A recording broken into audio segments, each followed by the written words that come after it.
Hello साथीहरू, welcome to my mini blog. अनि यी दुईटी मेरो साथीहरू चाहिँ के अरे भन्दै नभनिकन मलाई सन्डेको दिन पाएर घर आइपुगेँ होइन। अनि अब अल्छी लाग्छ नि त घरमा बस्नु त, अनि घुम्न जाउँ भन्ने भयो। अनि हाम्रो घर नजिकैको जामुनखाडी जाने भनेर सल्लाह गऱ्यौँ। अनि हामी तिनजना एउटै स्कुटीमा चढेर सरर गयौँ हावा खाँदै खाँदै।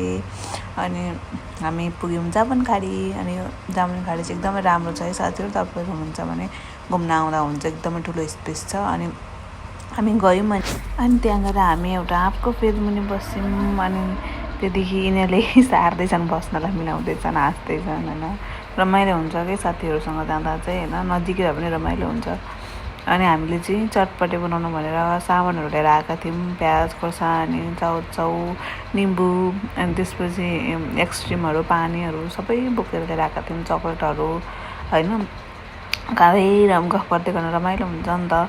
अनि त्यहाँदेखि यिनीहरू दुईजनाले चाहिँ काट्न सुरु गरेँ, म चाहिँ यिनीहरूलाई हेरेर सघाउने कि गफ गर्ने हँसाउने यिनीहरूलाई त्यस्तै गर्दै थियौँ। अनि यिनीहरू दुईटीले सब थोक गरेँ। अनि यस्तै हामी चाहिँ अब अलिक छुट्टी हुने बित्तिकै कुदिहाल्छौँ। अनि यो जामुनखाडीमा चाहिँ साथीहरू जूहरू पनि छ होइन, जनावरहरू पनि छ। अनि त्यसपछि ठुलो जङ्गलहरू छ, ठुलो स्पेस छ क्या। अनि त्यहाँदेखि यहाँ चाहिँ बस्नुलाई पनि एकदम आनन्द छ होइन, शान्त ठाउँ छ। अनि बच्चाहरूका लागि खेल्ने कुराहरू हुन्छ नि, हो त्यस्तो टाइपको सबै थोक छ क्या यहाँ चाहिँ, बच्चाहरूलाई खेल्न ओर्न होइन, ठुलोलाई पनि पिङहरू के छ। अनि त्यहाँदेखि रसफरी पनि ल्याएका थियौँ साथी, झन्डै छुट्याएको। अनि त्यहाँबाट हामी बस्दै काट्दै गफ गर्दै त्यो खाने बेलासम्म चाहिँ नाच्दै पनि थियौँ। अनि यो चाहिँ चक्लेट, अनि त्यहाँदेखि यो चाहिँ साथी हाम्रो साथी।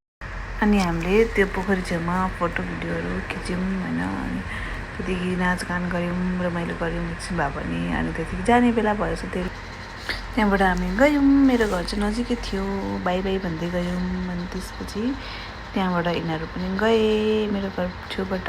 By bye, take care guys.